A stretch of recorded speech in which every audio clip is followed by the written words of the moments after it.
ball. Julio is excused. He is traveling at this specific time to the Copa America in Brazil. So he texted me, and he was very sad for not being able to join us. I would like to welcome everyone before we kick off with the sessions. With this important session, I would like to pass the floor to the Deputy General Secretary of Football and Development, Mr. Anthony Buffo, who is also in charge of overseeing the club licensing unit at the Confederation of African Football. So, Mr. Anthony, the floor is yours. Thank you so much. Yeah, thank you very much, Siddharth, and thanks for all the presentations so far. I really welcome the AFC, CONMEBOL. No, CONMEBOL is not part. CONCACAF, we have UEFA, and all our friends present. Andres is a good old friend, which we know since a very, very long time. I really welcome all of you, Jonathan, Christian, Stephen, Daniele, Andres, and Mahayan. It's a great pleasure to have you on board. I think it's always fruitful to have these discussions about club licensing. You know, for me, I know club licensing since the 70s. I was born and bred in Germany, and I experienced in the 70s when a club in the Bundesliga was retrograded to the second Bundesliga, not because of infrastructure, not because of financial display, fair play. It was because they could not document their expenses, you see.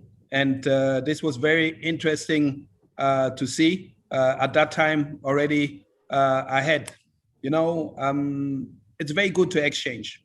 It's very good to be always in touch. How do other people do it? I always give the example of Iceland. You see what happened in Iceland, a very small country. They qualified to the Euro. Everybody has the images when they were all clapping their hands. But how did they get there? This is one thing. How did they get there? A small country like Iceland, how did they get there? And how do we leave a legacy? This is also very, very important. You know, when somebody else comes, there'll be the handover, and he continues, and he might maybe add more quality. And this, for me, is very, very important. Important, one more time, I'm emphasizing on this, is to have a permanent exchange for all the MAs to see. It's not about putting somebody against the wall. No, it's important that this MA or the club doesn't repeat the same mistake twice. You understand? That means then you have not learned. But I will leave the talking for all of you now. I'm very excited, and thank you very much one more time. I will stay really online. I've been staying online because this is something I really have at heart, and I wish you fruitful discussions. And yeah, like I said, we're going to listen and learn, because we never stop learning, because life never stops teaching you. Thank you. Thank you, Anthony. Thank you so much, DGS. I just have the information that Ornella is connected. Omar, could you please spotlight Ornella, and we could hear from her. Finally, a lady, huh? Finally, exactly. Ornella. Hello, everyone. Hi, how are you doing? Hello, welcome. We are now in the FIFA and Confederations Club Licensing roundtable. So you came in at the right time. I think it's important for you to help us kick off, you know, with a few words from FIFA in terms of, you know, the world governing body, and specifically your department, the assistance with club licensing to our confederations. Please, Ornella, the floor is yours. Thank you. Thank you very much, Mohamed. It's really a great pleasure for me to be here today, taking part in this amazing seminar organized, as always, in a very excellent way by CAF. as head of professional football at FIFA, you know how committed we are to club licensing. We have been providing our support and our assistance to you guys regarding the club licensing regulations. And we really believe that club licensing is a key tool for development and of course to raise the standards and achieve excellence. So we really believe in that, and we are here to fully support you, fully support the member associations in order to improve African football. Maybe it's because I'm Sicilian, that is an island very close to Africa, but African football is very close to my heart, or maybe it's just because I have a lot of friends, good football friends from all across Africa. And it's also not a coincidence that the first two league professionalization projects that we launched since I joined the department back 1.5 years ago were also focused on two countries, two member associations from CAF. So today, Andres Portabella, who is our expert in club licensing, is going to take part in this roundtable. So of course, he's the person with the highest knowledge in this field. I just look forward to keep working with you, consolidate our good relationship, and especially hopefully be able to organize the first on-site professional football event together with CAF, as we already agreed with Mohamed Sidat already some months ago. So thank you again, Mohamed. Thanks, CAF. Thank all the colleagues for your great collaboration, for the amazing work you have been doing and you are doing. We are really happy to work with you along with you, and we really look forward to keep this collaboration. Thank you so much, Ornella. Actually, we have done this virtual just to instigate you to maybe join us together on site in a proper panel so that we can regularly discuss these matters. And the ball is on FIFA's side. Andres, you sent it to me before. I'm sending it back to FIFA now in this specific topic. But thank you so much, Ornella. Really appreciate for your kind words.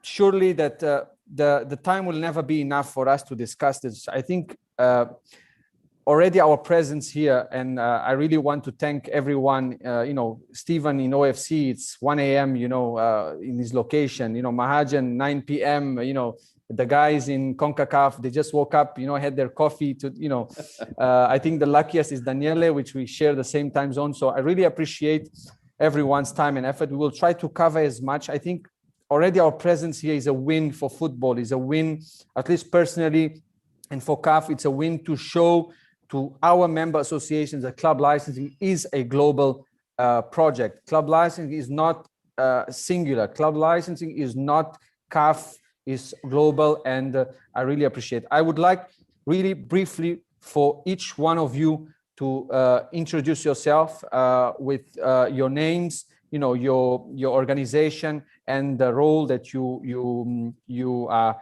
having in your confederation, and then immediately we can kick off. I would like to call first our colleague from the AFC to start first.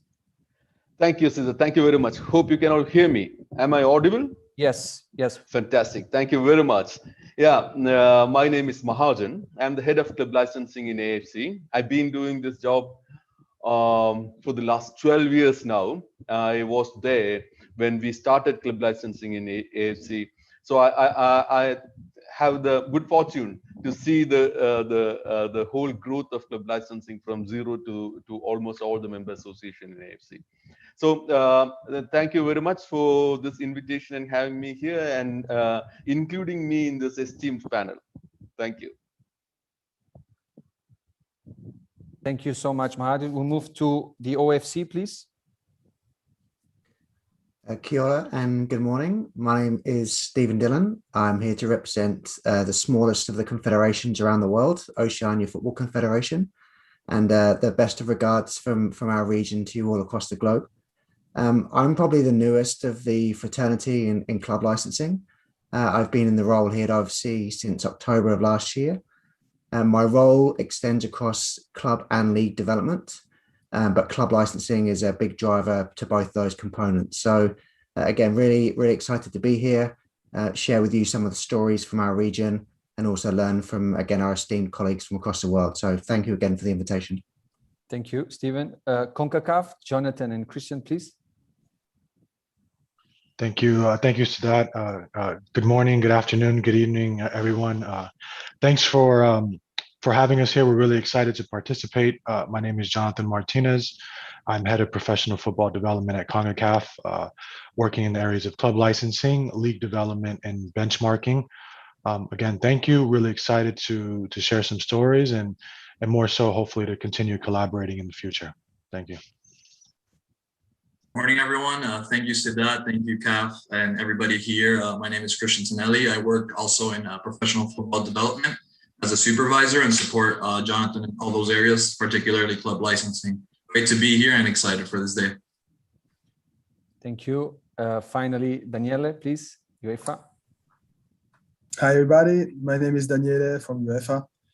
Yesterday was my 11th year at UEFA. Started working on compliance first, doing audit of clubs regarding financial fair play regulation. And now I moved to club licensing. I think it's 3 or 4 years that I'm the club licensing manager at UEFA now. And I'm glad to be here and to share with you various points regarding licensing at UEFA. Okay, thank you so much. Thank you guys for your brief introduction. I think we can, I mean, Andres, I haven't given you the floor. You've been here already. But you could, I think, oh, we have some people joining us on YouTube. Andres, I think it's important for you to introduce also. Forgot that. It's my pleasure, Sidat. Welcome to everyone. My name is Andres Portabella. I'm fortunate to be with FIFA's professional football department and women's football division since 2016. Previously to that, I had the great pleasure of working with Jonathan and Christian in the development division of CONCACAF. So very happy to join this truly global panel. So thank you for organizing, Sidat, and welcome to everyone. Thank you so much, Andres. So basically, we've organized this talk today on 3 main pillars that we found that it's common to all the confederations nowadays. Which the first one is really club licensing around the globe to understand, the evolution and the progress of the system. And the second point, the club licensing online platforms, each one of us, each of the confederation has a specific way on applying or implementing the online platforms.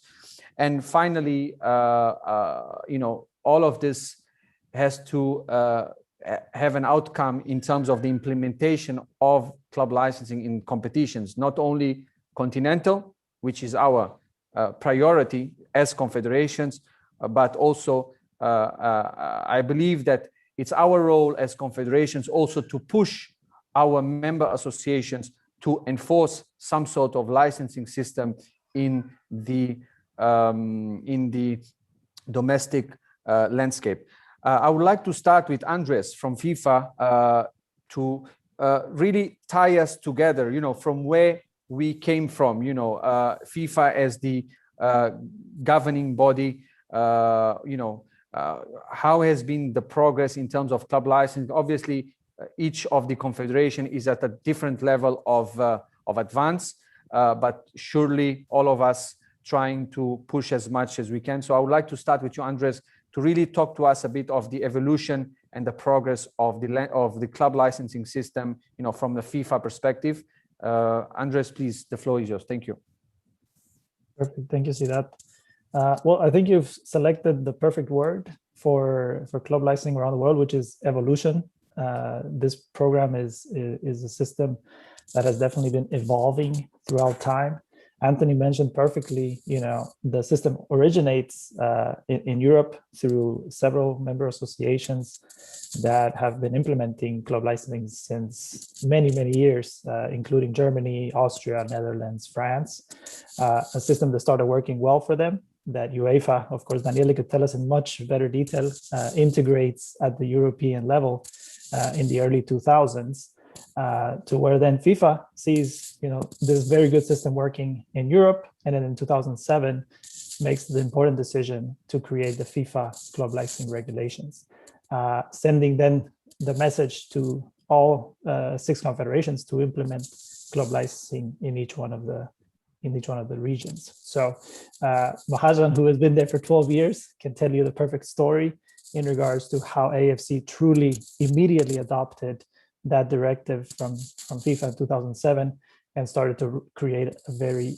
tailor-made project for Asia since 2009, incorporating it into their competitions. So since then, we have created and implemented club licensing in the CONCACAF region, and then at CAF as well, since the 2012 edition of the club licensing regulations.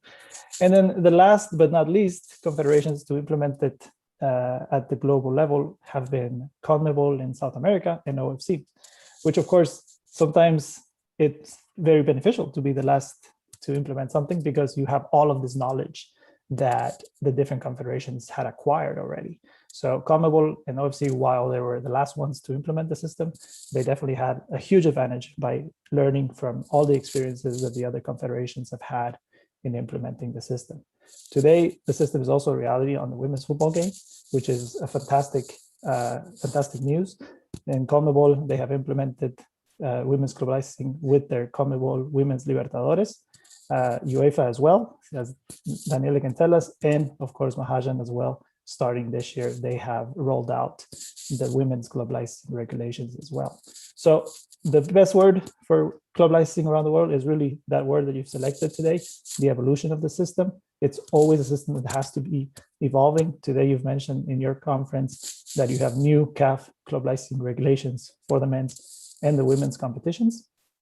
So when you see the club licensing system always evolving is when you know you're going in the right direction. Okay. Thank you, Andres. I would like to move next to Mahajan. Mahajan, the AFC has made big strides, and I say this with really as a fact, because I mean, throughout the past years since I joined CAF, we've always been very close, even though we are very far apart, but we try to benefit from the expertise that the AFC has, and we participate in your events, and you also likewise. I mean, looking back, what has been the greatest barriers, at the beginning, and still, if you find them, on the ground, what has been the greatest barriers, and currently, what are still the main challenges in terms of criteria compliance, in terms of respecting the club licensing system in your landscape?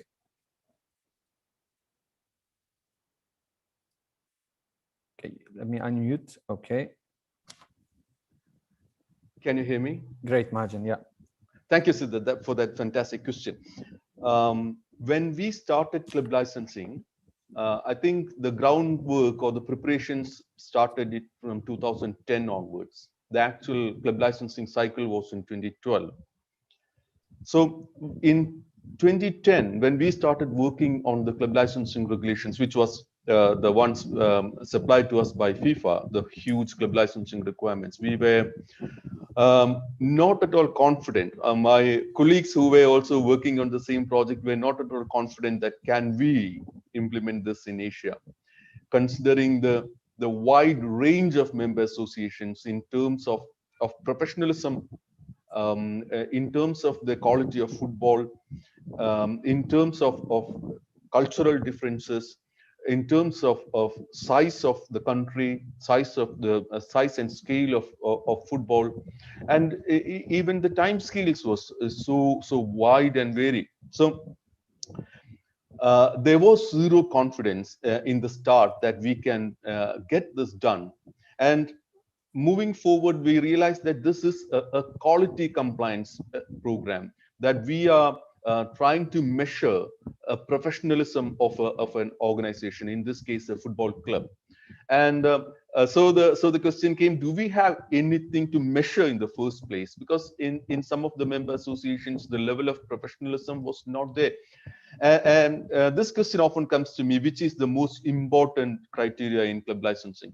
So I often say it's the legal entity, registration of a football club.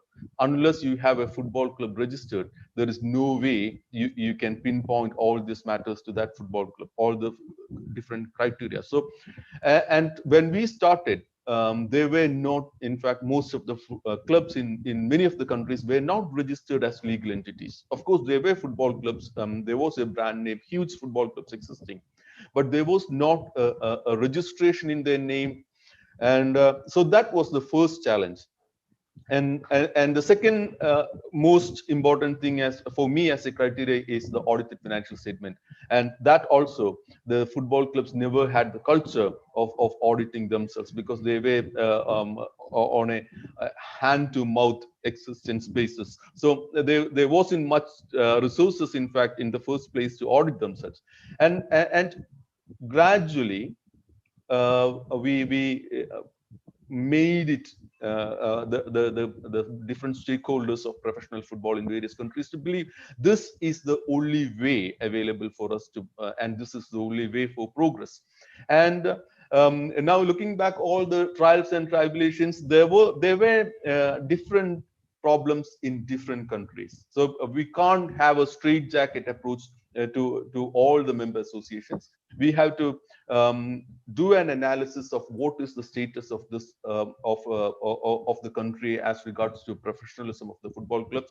In some countries, there were no professional clubs, in fact. So we need to, and thankfully, one good thing that we did looking back is that we came up with two different levels of club licensing system, rather than having this the implementing the first FIFA club licensing regulations as such.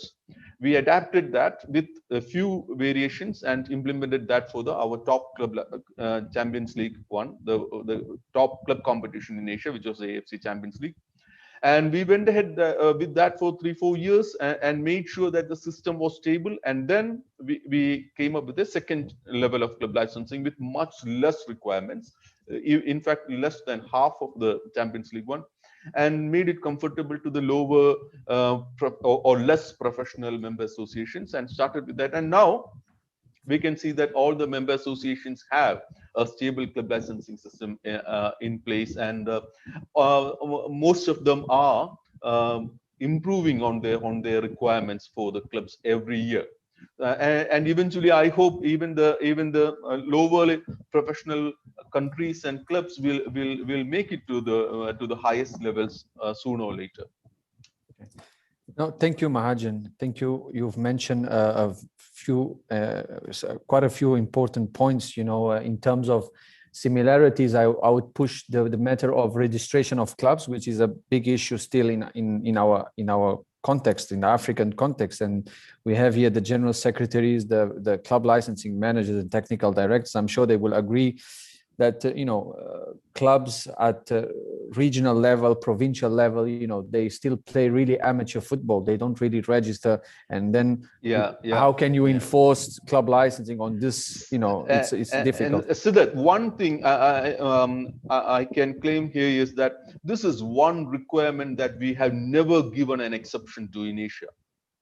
Not one country, not one club. We said this is a fundamental thing, that you will have to register your football clubs as a first step. Otherwise, there is no way a club can be granted a license, because the club licensing regulations states that only a football club, which is a registered legal entity, can apply for a license. So there is no way we are going to grant an exception to that requirement, and never in our history had we granted an exception to that. Okay, no, that is how important it is. Yeah. I would like to still stress on this specific point, and hear from our colleague from UEFA, which we have to be very open. UEFA is in a very different level from the other confederations, also considering that, the time that they have had since club licensing came up. And, just to, in brief, to understand, today UEFA is talking about financial fair play already. The club licensing for UEFA today is not an issue. I assume so. Daniele, you can correct me if I'm wrong. We are still dealing with club licensing matters, with aspects related to clubs complying with registration, with financial documents, with legal entity, with having a proper coach, which I think UEFA has left that behind a few years back. What was what for UEFA, what has been the main aspect in terms of full club licensing compliance? It was a very long trip to that, of course, it started even before I arrived at UEFA, and we started with a kind of assistance process. We didn't have strict regulation from the beginning. We had some manual that were assisting the association to implement the criteria. It was more a guidance, which was explaining every single criteria, how to implement them. And then from 2008, we started with a set of regulation, which were containing articles, and we moved from a more legalistic point of view of regulation, which were more robust. The idea was to have all the various areas to be more strict and to have those regulations strongly implemented. From the point of view of registration, it was a challenge that we are continuously fighting against, because we have a lot of clubs which are, of course, legal entities which are registered, but they are changing a lot.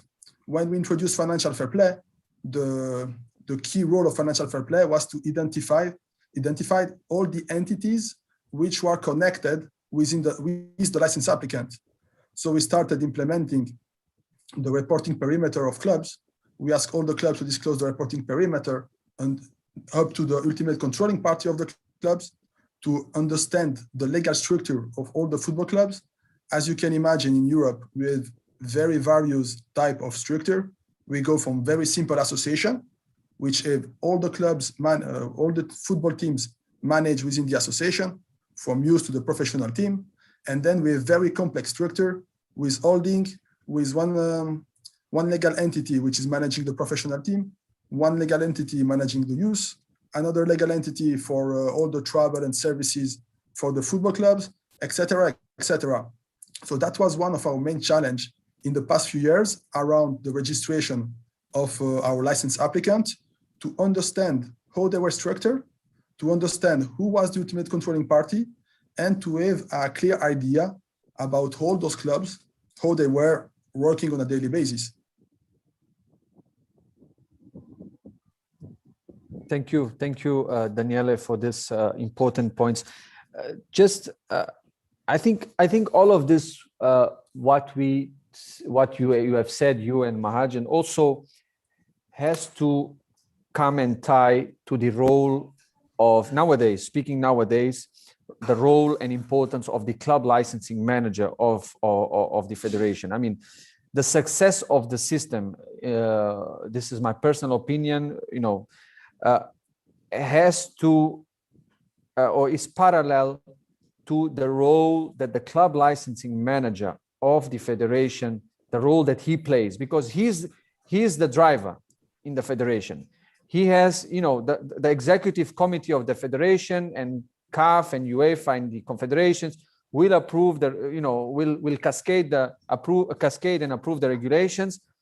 But then the licensing manager plays this role in providing the necessary support, providing the necessary assistance to the club members in order for them to really understand what is the objective of club licensing. I say this because in Africa, we tend to see, obviously speaking in general terms, club licensing as an exclusion tool. Club licensing is not an exclusion tool in any way. Club licensing is an inclusion tool. We want to be better organized. We want to be better structured. We want to have clubs that can compete in a same level. So this is the role of the club licensing manager. I would like to call our colleagues from the CONCACAF to elaborate a bit on how you use the club licensing managers for the advantage of the system, and how close, what are the initiatives that you have usually with the club licensing managers of your member associations in terms of ensuring that they are on top of their game, in terms of communication, in terms of the procedures, in terms of explaining the different requirements and criteria of club licensing in your football landscape? Thank you. Thank you, Sadat. So, I mean, when we first, started the implementation, I have to give Andres a lot of credit for this. When he was back with CONCACAF as a club licensing manager, we took the initiative to visit every member association on the ground, sit with them, explain to them the entire club licensing core process. This is, answer any questions one-on-one, help them with draft regulations, help them putting together their first instance bodies, their appeals bodies, explaining to them that, club licensing was more of a development tool at that point than a regulatory tool, to let them know that this is a way that they can develop their clubs on the ground. There's incentives for the clubs to to participate in the process. We met with presidents and with general secretaries on the ground, letting them know kind of what a job description would look like for a club licensing manager. You need somebody who's tech savvy, who understands, who's very organized, who understands, not only the sporting aspect of the game, but as we all know, there's a heavy administrative component to club licensing. So these are some things that we spent a lot of time on. Probably the first few years, educating the clubs on the ground, educating the member associations. So what we did, we would set up 2 to 3 day visits in every member association. We'd have an internal meeting with executive committee, with the president, with the general secretary, with the club licensing manager, explaining to them the process. And the second day, we would bring all the clubs together, and we would answer all the questions that the clubs had. Let them know that, again, and I think, Sadat, your point was, it's not an exclusion tool. We want to bring in more clubs. We want to develop more clubs in the process, and let them know, kind of ease that initial fear of club licensing, and let them know that, this is a way forward to develop football. And, on a, pre-COVID and all of these things, but, we would schedule yearly conferences where we could do what we're doing here, exchanging best practices on the ground. I think is very, very important to keep those open lines of communication, and let MAs hear from other MAs. I think is another important tool for us. It's really, really helped, grow the programming. Christian, maybe you would like to add something? If I could add a bit, I mean, just to mention, post that, since the COVID started, we've continued to stay in communication with a lot of our member associations with tools like this, Zoom, Microsoft Teams. We've developed a lot of surveys to see the situations. I think what you mentioned is very important. The club licensing managers are really the strategic head behind this whole development tool. It's hard as a confederation to really know deep down, like the realities of every single federation. We try to understand it as best as possible, but we really need them to help us develop those regulations internally by maybe increasing the requirements on certain levels, maybe number of youth teams, the level of coaching. So we really rely on them to kind of also help us understand how to help them develop and keep advancing every year, right? Thank you so much. Stephen, I would like to bring you in. Obviously, Andres gave us a bit of information in terms of Oceania, but we never have the opportunity. We never had the opportunity to discuss, and it's really a pleasure to meet you, to meet you. Hopefully, we can, in person in the coming years, because we've already gave FIFA some homework to join us together so we can discuss on these matters. But Stephen, wanted to hear from you in terms of OFC. Yeah, maybe we can say that OFC is still in the development process. Would you would you accept that, in terms of club licensing, and where are you now? And in terms of implementation of club licensing as a system in your member associations. Obviously you are, as you mentioned in the beginning, the smallest of the confederations, but still you might find your own challenges, your own barriers. So we would like to hear from your reality, what are the issues, and what have you planned in terms of confederation, to push the system, step by step into your member associations. Excellent, thank you. And yeah, delighted to be able to share, I guess, our story.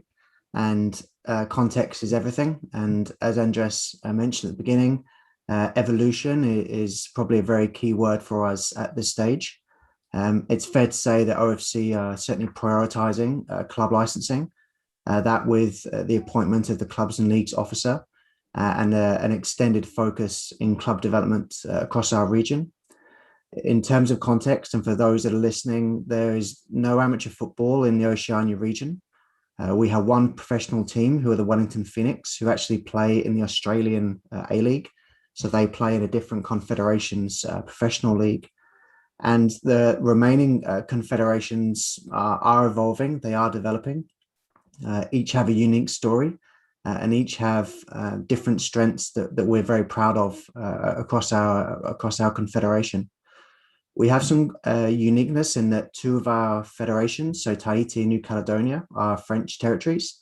And there is a big influence from the French Football Federation on how the club development operates in those two French territories.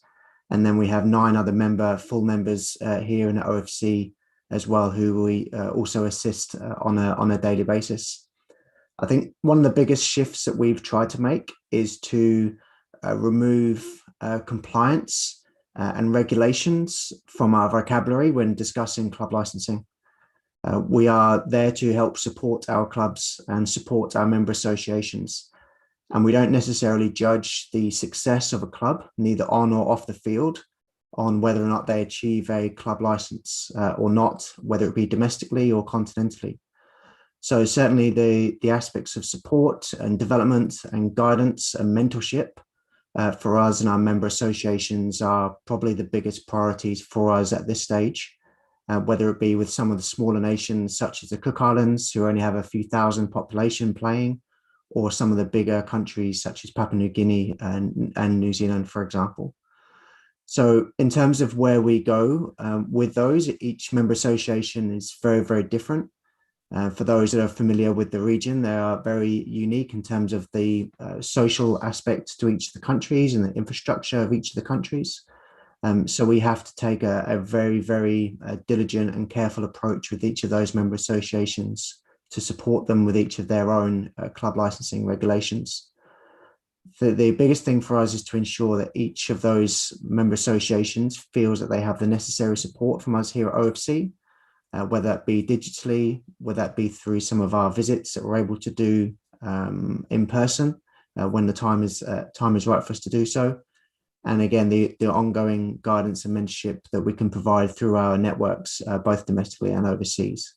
So as Andrew said, very, very evolving, but each of our member associations have shown a commitment to club licensing, but it's not necessarily at the stage that it may well be across the rest of the world. It's based on their own context and their own environment. And I guess our role is to support them in whichever way they wish to pursue their club licensing regulations. Okay. Thank you so much.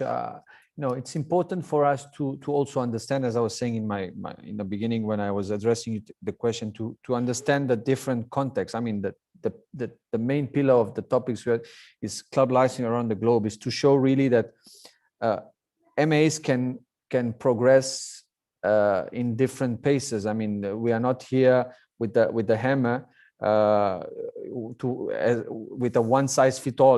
As Mahajan said, there is no one size fit all club licensing system for confederation or for the member association. So good to hear from your side that your member associations, they also go at different pace, and this is what we are at CAF trying to enforce, that there shouldn't be a copy paste of the CAF club licensing regulations. We don't recommend that in any of our regulations, I would like to re-stress this or stress it again, that member associations must define their own criteria and requirements for participation in their domestic competitions. I want to hear from Mahajan and from Daniele. I call them both on this specific question. Look, from the African experience, we tend to see club licensing first as an infrastructure compliance tool. Then we look at the other aspects, financial, legal. For us, it's first infrastructure. I know that it's different from you. That is why specifically I targeted both of you, because I would like you, obviously in brief, to show and to transmit to us that club licensing is a 360 tool. It's not just an infrastructure tool. It's not only about having the right stadium for clubs or for member associations. It's more than that. So Mahajan, please, you could start, and Daniele, the floor is open. You could also join. Thanks, Siddharth. Infrastructure in professional football is a very important thing that football clubs needs to have a base for themselves to operate from. First thing, they need to have a proper stadium which caters to the convenience of not only the players but also the supporters of the football club, which are also one of the major stakeholders. So there is no doubt in my mind that infrastructure is of course a major component of professional football.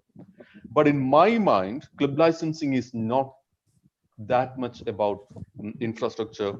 Or to me, infrastructure part is one aspect of club licensing, but not at all the most important aspect of club licensing. From a purely theoretical point of view, we can see that the requirements in club licensing are about good governance of professional football or a professional club. Let's say, what are the requirements that you need to have in place for a well-managed football club? And that is a comprehensive set of requirements, which covers from the infrastructure part to the youth development part, which is where the talent or the raw material for their production is being done. And also they need to have proper management people, including the general managers, finance officers, which are the managers of the whole aspect of an industry. If we say professional football or a club as an industrial unit or a business unit, so we need to have proper managers for that business. Right? And then comes the financial management, that we need to make sure that all the workers, which let's say the players, in our case in professional football, are paid on time, which is a basic requirement in any business, right? So that is another aspect. And also we need to know how much we have, how much of the resources are there, and what are we trying to spend it on. And also we need to know the historical numbers, that what was the money being spent and what are the impacts on that. So to me, these requirements are more or less very similarly important, but not that any one of this, especially infrastructure, is the most important. And I know in the current situation, many of the African member associations might want themselves to focus more on the infrastructure side, because that is the most apparently lacking. So there might be an argument in some of the member associations that this is the first thing that we have to fix. But I would say that is not my view. I have to say all the requirements are more or less important in club license to have a comprehensive development of professional football in any member association. Thanks. Thank you. Daniele, please. Yeah, I join Mahajan with most of his comment, definitely. The thing with infrastructure is that it might be one of the criteria where it's the most difficult to change from one day to another. If your stadium is old, to bring some improvement is not that easy. If you are missing a financial manager, you go on the market, you can hire someone. I mean, to fulfill most of the criteria, you can do it quite quickly, while for infrastructure, it's much more complicated. At UEFA, what we are asking is that the clubs are sure to have some stadium which are available and are meeting the criteria to play in our competition. It might not be the local stadium, but we want them to have a stadium available. What we did in 2018, we introduced for the first time criteria for training facilities. So it's the only article in our regulation where we leave it free to the licensing manager to determine what are the criteria they would like their club to meet in terms of training facilities. For example, if you are a country in the south of Europe, you might not need to have indoor facilities, while for Iceland, it might be crucial to have indoor facilities. So for this criteria, we left it open to the licensing manager to settle their own regulation on that point. But infrastructure are crucial for security. They are crucial to ensure that the experience of the spectator, when they will go to the game, they will have a good experience. And as well for television quality, when you are broadcasting the game, then you need to ensure that the stadium are fulfilling some of the competition criteria in order to ensure that the product on television will be on a certain level. Mm-hmm. But of course, all the other criteria, starting from sporting, youth development, legal, in order to ensure that the legal framework of the competition and licensing are ensured, personal administrative, they are all very important. And financial is the key in order to have clubs which are sustainable, and its management is definitely the crucial point. And that's where the club face most of the difficulty, and most of the license are refused because of financial criteria.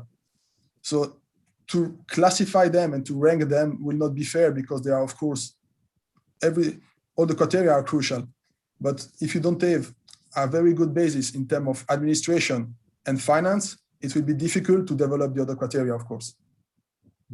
I think both of you said it very well, and I pick up from your words. Good it's club licensing system is it focus on good governance. Marjan said this and encompasses all of this, all the criteria that we've mentioned, and as he said, comprehensive development tool. I think this is something that we as CAF, as the member associations, we need to take this into consideration, that club licensing is more than just stadiums. Club licensing is about improving, starting from our landscape, so from the domestic competitions, and then obviously it can also have an effect in the continental competitions. Moving to our second pillar of the day, which is in relation to the online platforms. I would like to bring our colleagues from the CONCACAF, which I thank you very much in this specific topic, because myself and Christian, while we were developing our online platform, actually we even share the same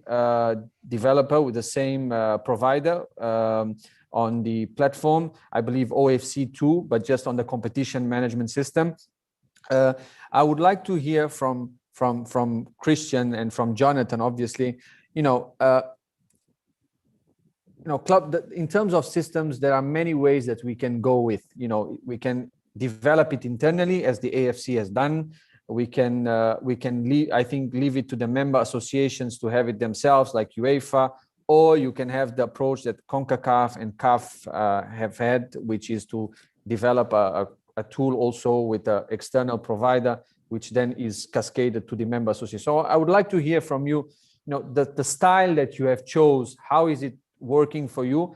And in terms of the implementation and enforcement of this platform, how did it change the game in CONCACAF? This is very important for you to leave to the panel and to the participants here. What change has brought, because CAF will come to this in a very short time, where we will have the online platform. So we would like to hear from you guys.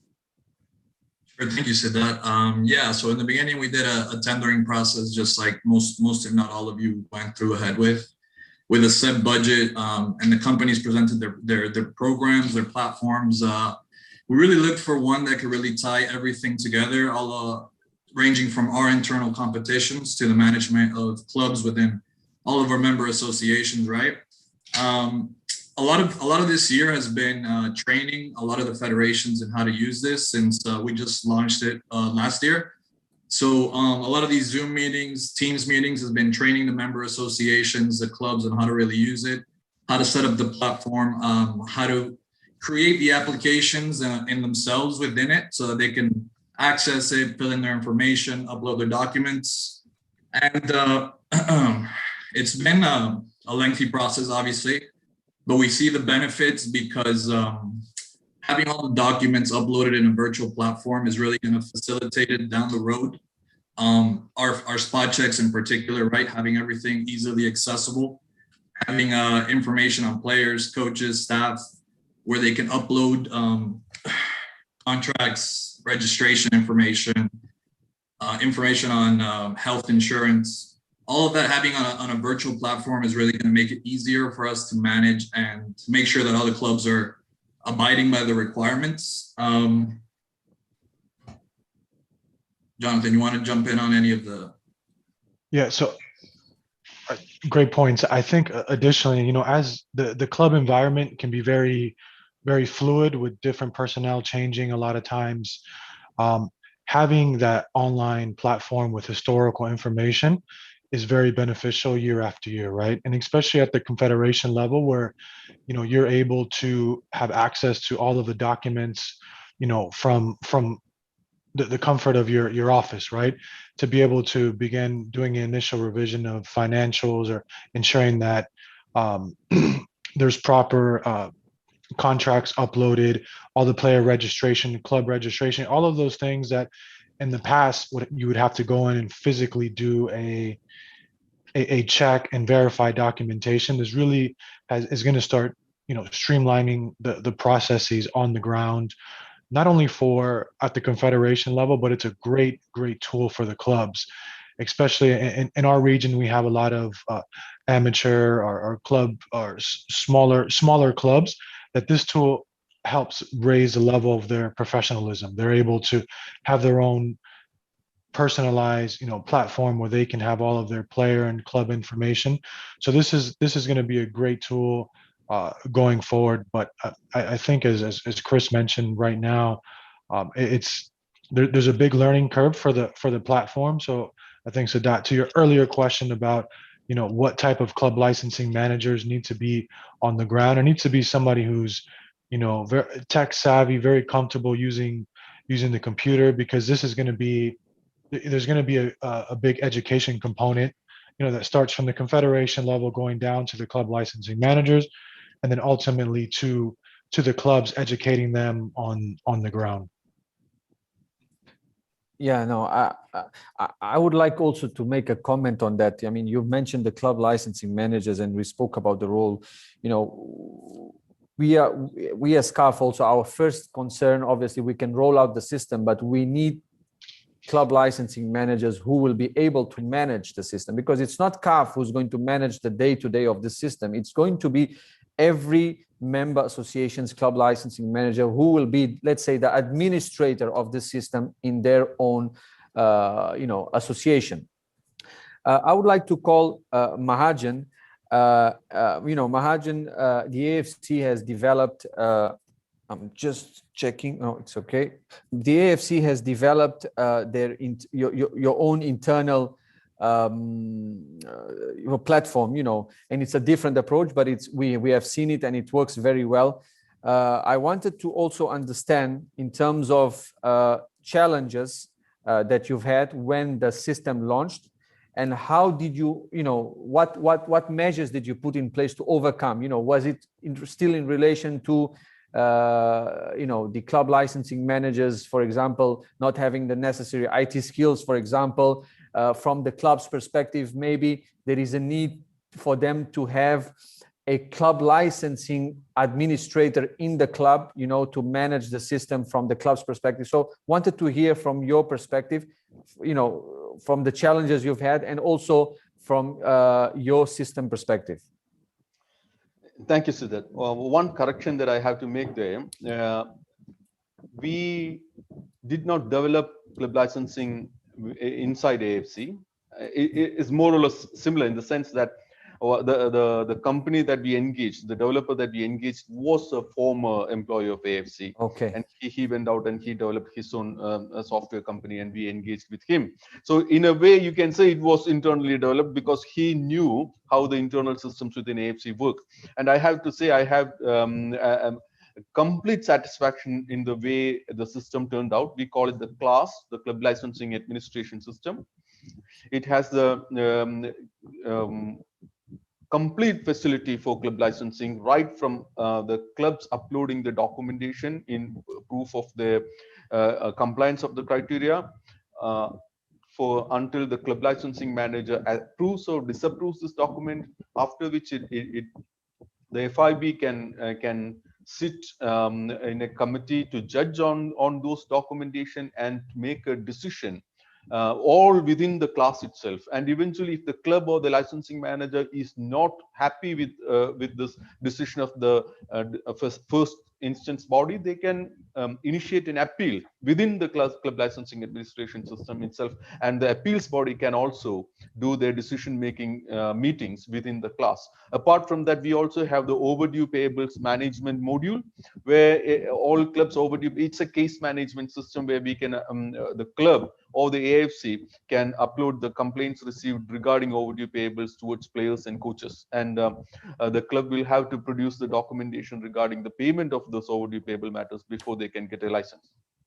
So in that sense, the class has brought complete transparency to club licensing. Yes, Siddharth. Yeah, I'm sure you had some challenges. I'm not sure if absolutely. I'm getting there. Okay. So when we developed this of course, then at that point there was no precedence for us to rely on how the system is going to work. So we were left on ourselves, and we somehow developed this club licensing system, which was periodically updated. Now it's not where we started. It has huge upgrades brought in. Different modules have been added later on, so that this is a fantastic system, having a comprehensive club licensing tool there. However, when we started this in 2015, when it was inaugurated, again, of course, we were all not very confident about how this is going to go, because at those days the licensing managers were not really aware of the possibilities of using this, and the clubs also not really confident about this. But then we went ahead with running classes for all this. Those days the planes were the travel was more easier, so we could go to each of the member associations, so have regional workshops bringing all the member associations licensing managers together and taught them about how to because the licensing managers again are the ones who are running the show on the national level. We just give them the login details, and the licensing manager is the one who grants access or denies access to the to people below him, which is the club licensing managers of each of the club. So we developed a manual, and later on we also created a video on how to use each of these modules. So, and once this were available to the licensing managers, and also there are different levels of access. We have got the licensing managers access, and then we have the secretaries access, so that a secretary of the licensing manager or someone from a unit, let's say the financial unit, can go in and see only the financial document. The technical department can go in and see only the coaches certificates or matters regarding that. So we have different access unit, and all of this are being managed from the club's licensing, the member association's club licensing manager. So once we have all this in place, we disseminated this information through printed manuals and also through videos, and these videos were widely circulated. And now we don't have many questions coming to us regarding how things work. And now I think we have got a pool of specialists in different parts of Asia who can handle all these questions. Some of them are better than me, I have to say, on this matter. Okay, interesting. So you have some experts even specifically for class. For class, yeah. People have developed by themselves. They used it and learned by themselves, and now they know. Yeah. So it gives us an approach that besides CAF having the club licensing instructors, stadium inspectors, maybe we have to look in the future on having the club. We call it club, not the Jurgen Klopp, but club with the C. The club, instructors, All right. No, thank you. Daniele, UEFA has a different approach, correct me if I'm wrong. I mean, UEFA leaves it to the member associations themselves to develop their own systems, but obviously UEFA is very strong in the compliance check part, in the spot check audits, in the financial fair play. It's not that UEFA does not have any sort of system. Let us not wrong the guests and the participants here. It's also because several of the member associations of UEFA, they take the initiatives by themselves to develop and to engage, the providers of the system. But I wanted to hear from your side a bit on your reality in terms of club licensing platforms. You're absolutely correct, and I think we are behind you on this one. Mm-hmm. We decided to have our own system for compliance and also for national association to communicate to us their licensing decision. But when it comes to the analysis of the documentation, which is sent by the club to ensure that they are compliant with licensing criteria, we apply what we call the subsidiarity principle. So it's our national association who will decide about granting or not the license. They will communicate this information to us. And then from our side, we will run some spot checks, some compliance audit to ensure that when they granted the license, they applied the system correctly. It's easier for us in terms of languages because from the 55 association, we have many various languages. So to translate our tool in every single of them, we thought it would have been complicated. And as well, we have minimum standards, which are the same for the 55 association. So we are encouraging all the association to develop domestic criteria, to tailor the system as it suits the most to their reality. And that's why as well, to have one tool with only the UEFA criteria, it might not be that helpful for licensor to use it for the assessment of domestic and the UEFA license. So that's why we did not adopt the same system as you guys have adopted. And yes, that are the different reasons. Okay. But I don't think there is a better solution than the others. It really depends on your reality and what you try to achieve at the moment. Correct. I think we have a few minutes left, around 5-10 minutes left. So moving into the last pillar of the day, which is implementation of club licensing competition, I would like to call in Stephen from the OFC. Following his initial introduction, what type of support the OFC, specific support the OFC today, is providing the clubs, to develop in the region, taking into context whatever you said, that you have smaller size MAs and different types of league landscape. What are the specific actions that the OFC is taking into providing assistance for club development in general? Excellent, thank you. And I think certainly this is where our size is an advantage, and we can be very nimble in terms of changes that we can make to programs in probably a shorter period of time than maybe some of our colleagues from the rest of the world. So in terms of changes and actions and things that we can implement, we're fortunate that we can do those on a say a quite a small scale very, very quickly. One of the main things that we are doing in order to support club licensing is to establish an education and development program around club development. So many of you will be familiar with coach education programs and referee development programs and similar. So we've taken that approach and we're developing a number of club development-based modules that actually align to each of the club licensing pillars. Maybe one small thing for us to, I guess, declare with our club licensing is that we also have social responsibility as one of our club licensing pillars. Again, given the context of our region and some of the priorities our member associations have. So with that, we are ensuring that all of our club licensing modules, even though individually they would be, I guess, independent of club licensing, if a club were to attend or a representative from a club were to attend multiple learning experiences with us, they actually would have experienced a number of the topics that would be then in the forefront of club licensing applications. So again, we're trying to do it a little different in terms of how we put our development programs together, linking them in with education opportunities. But again, as I mentioned earlier on, not making club licensing the focus, it's more club development and how we can help them. And then at the end of that experience, if they then are able to be eligible for a club license, then that's a bonus for them because they've gone through that process. But if at the end of that process they haven't got a club license, well, we've still helped our people within our clubs become more educated and developed and familiar with some of the topics that we'd hope to develop them in. So again, we're kind of going at this on multiple fronts, as opposed just to the actual club licensing itself, but the ability to get into clubs and impact and change the people that we're working with is probably the biggest focus that we're working on in conjunction with our member associations. Mm-hmm. Thank you, Stephen. I think we've spoken about many aspects of club licensing and the role of the criteria, the challenges, the role of the club licensing manager, the new platforms that are coming up.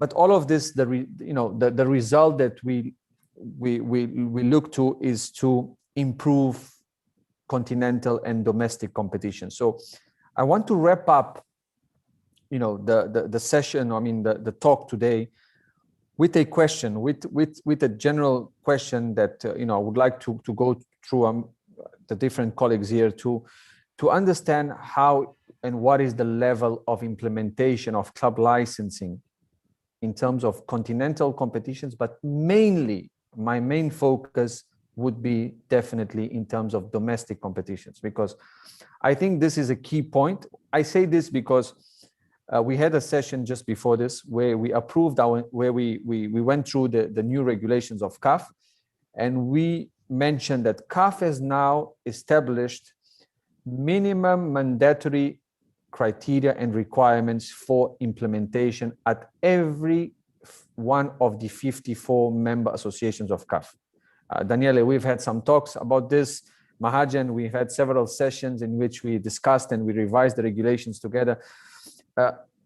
We've taken this step because we felt that the member associations were not following the pace of CAF in terms of compliance in terms of implementing club licensing at domestic level. So we felt that there was a need from the CAF mother regulations for us to push the federations to implement some minimum mandatory requirements. So for example, if we have 40 requirements for the continental competitions, we have selected across the 5 main pillars, we have selected around 10, which we call them very basic requirements, having the registration, statutes, coaches, infrastructure, very basic. And we have said that these are minimum mandatory requirements for the league in Somalia, a top tier minimum men's competitions, not women's. Women's, we have left it fully for the member association. We have said that the league in Somalia, the league in Djibouti, the league in Egypt, in South Africa, they must as mandatory implement this. So I wanted to hear, the approach from the other confederations, starting from Mahajan, please. Yeah, so as I mentioned earlier, when we started, we just started with the top level of club licensing.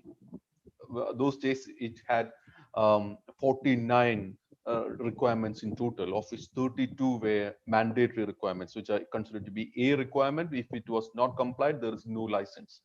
So these 49 requirements were to be complied by clubs which had to participate in the AFC Champions League. So, and those days we don't see more than like 16 or maximum 20 member associations attempting to go with that.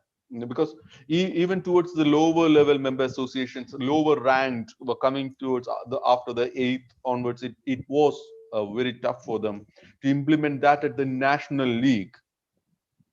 So in the initial part, we told them that, all right, you go ahead, at least the clubs, there should be 2 levels. One is the AFC license, which should comply with these minimum requirements. And then you can have your national licensing system, which can go below this.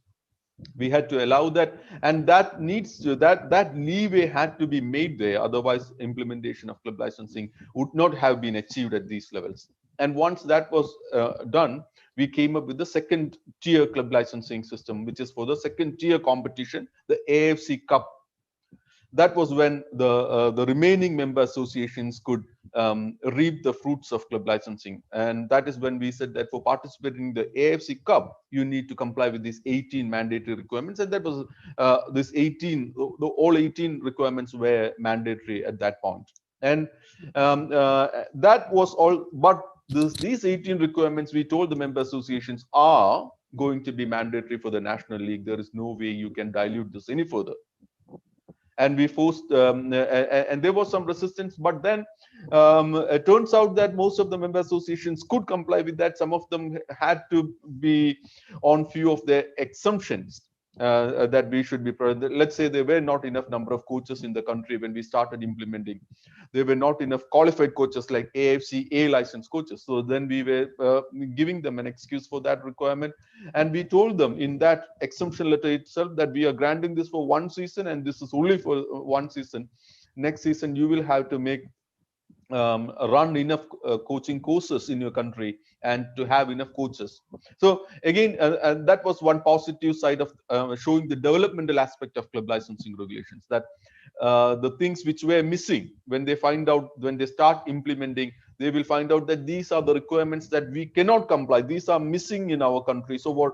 So we tell them, all right, we will accept that it is not present there, but we cannot be in a standstill. We are not in a limbo. We have to progress. So you have to do something about that. If your clubs are not registered, go ahead and get them to register. There is a 2-year rule that a club have to be in existence for 2 years to apply for a license. We will give an excuse for that if you go and register the club this cycle itself and come back with the registration certificate. We will excuse the 2-year rule, and most of the countries didn't have the custom of auditing the club annually. The annual auditor statements were one of the toughest requirements when we asked them to do, and we told them, all right, that is the situation, we understand now, but for professional football this is absolutely necessary, and you will have to go for 1 or 2 years. We ran some of the countries' club licensing systems by giving them exceptions, but that is when they realize that this will have to be complied,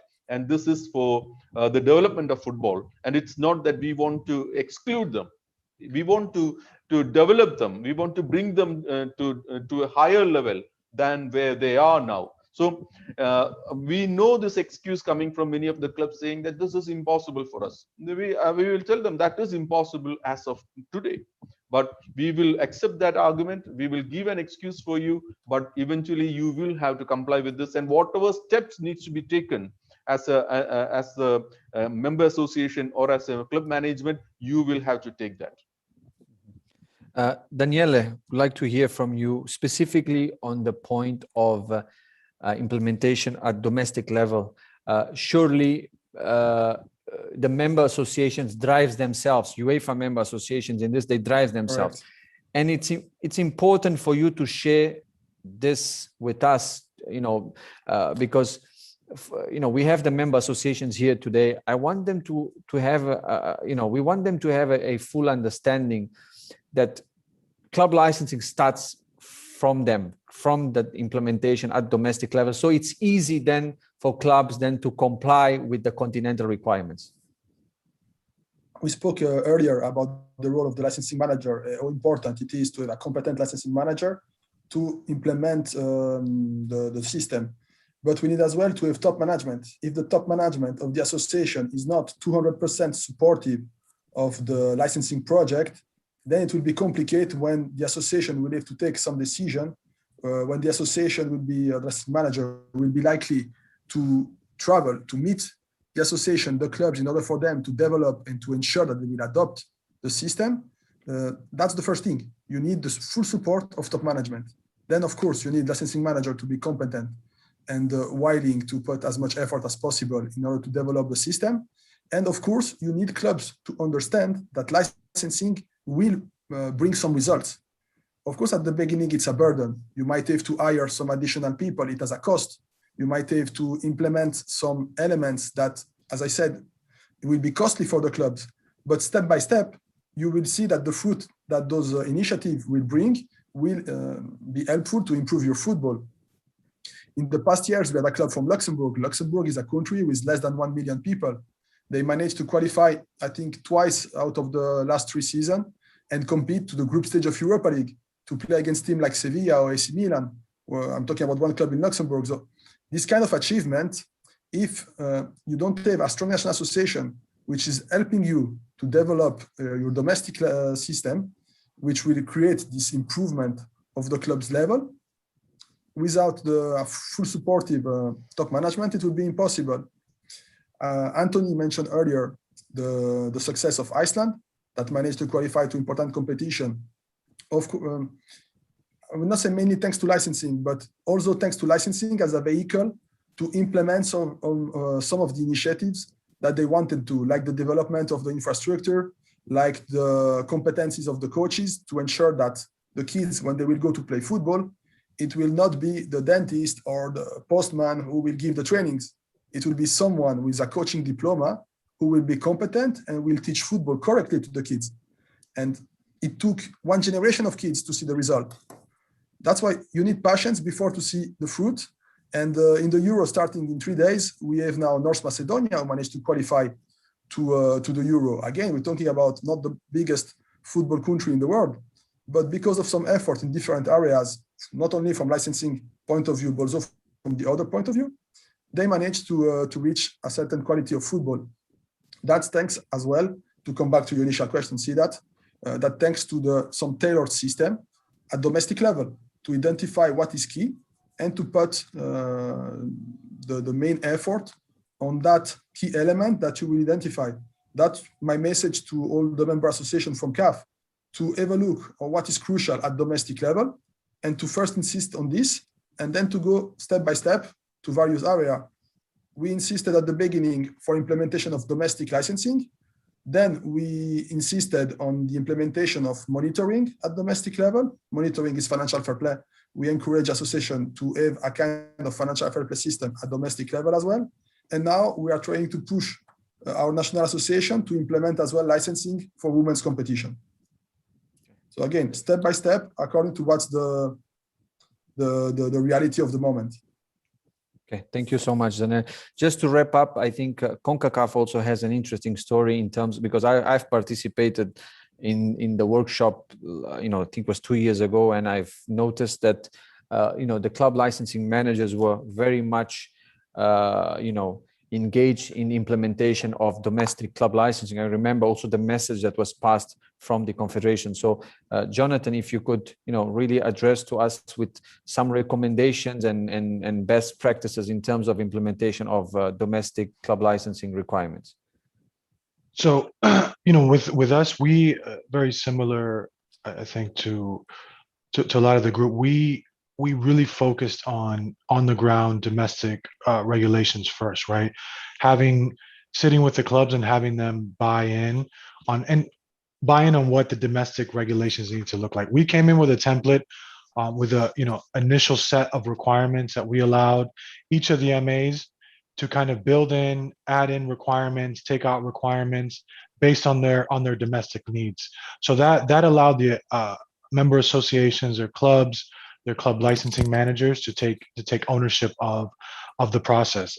Additionally, what we did, we provided developed an incentive program for member associations implementing at the domestic level. A very, very simple incentive program that provided equipment for youth teams, balls, bibs, cones, things like that incentivize, especially a lot of the smaller domestic clubs, to really take ownership of the implementation process on the ground. And as those began to evolve, we started to see as, member associations submitted their club licensing regulations for approval on their own, they began to raise the criteria, different increased coaching requirements. We began seeing, women's clubs requirements. We began seeing social responsibility requirements into domestic regulations. Things that we had built into the regional requirements were starting to trickle down on their own. And then 3 years ago, we launched a amateur regional club competition. So this really took the domestic regulations to the next level. Entry requirements into that competition were you had to have all of your domestic requirements, the CONCACAF domestic requirements implemented. So this really drove home our message where we were saying 3-4 years ago, we're developing these regulations as an incentive for the clubs to participate in a regional competition. So, we were having clubs from our smallest member associations, 30,000, a country of 30,000 people was able to participate in a CONCACAF regional club competition. So with the hopes that if they, continue to meet, or if they were meeting increased regional requirements, that they can progress through the competition from the CONCACAF Shield to the regional championship to the CONCACAF League, and with the dream of participating in the CONCACAF Champions League. So these are some ways that the regulations have progressed on the domestic level, but it all started with, on the ground, the MAs taking ownership of the development of the regulations on the ground. I think was the first step, and that, and the second step was having the clubs be part of development of the regulations. Thank you so much. I've been getting some messages from my colleagues. We are already over time, but it's not our fault. It's just the way things are. We could even stay here, but we managed to cover all the three pillars, the main topics. I would like, before thanking you, to wrap up. I think the big takeaways is that club licensing is not a one-size-fits-all project. It's something that the confederations, the member associations, they need to really adapt to their own local reality. Club licensing is a very broad governance tool. It's a comprehensive development tool, that focuses in different compliance matters, not only infrastructure. We need to look club licensing as a tool to professionalize the game from the lower levels till the top levels. We want to see from the perspective of Africa, we want to see our African talents to stay in African soil, to play the game in African soil. This has to start by having the right structures in our member associations, in our clubs, in our leagues. And this club licensing tool can be the driving force. We have spoken about the online platform, the changes that this will bring to CAF, similar to other confederations. It will require the club licensing managers to, go one step further, to train themselves, to be ready to administer a tool, an electronic tool in their own context. And we have spoken also on the implementation of club licensing in domestic competition as a key aspect, not taking away the continental requirements, but also implementing the member associations, the member associations implementing a proper licensing system. And Daniela mentioned something very important, the support of the top management. We spoke about the club licensing manager. The support of the top management of the member association is key. We have the general secretaries here that can push this message to the different top management of the federations, that there needs to be a full support to the club licensing administration. We need to reinforce the administration. We need to provide them the necessary budget to operate and conduct their activities. So I would like really to thank you all for your participation. I want to mention Wen Min's name. I think she's still around because she's a good friend. She's not in the panel, but she's from the AFC, a very good friend of CAF. And Wen, thank you so much. And we're always happy to have you. I'm sure you are somewhere following the call. And to all the other colleagues, Jonathan, Christian, Stephen, Andres, Mahajan, Daniela, we thank you so much. Our next session, we will have now a break of 10 minutes. Our next session actually is on club licensing online platform. We will have the provider coming in for a 20-25 minute brief presentation. So I'm sure that if, Stephen, your coffee is still hot, you can really join us. Mahajan, if you still have the energy, all of you are our guests to join us, obviously, in the next session. So I want to thank you all again and wish you a good evening, good morning, good evening, and good night, wherever you are. Thank you so much, and see you next time. Thank you, Siddharth. Good to see you.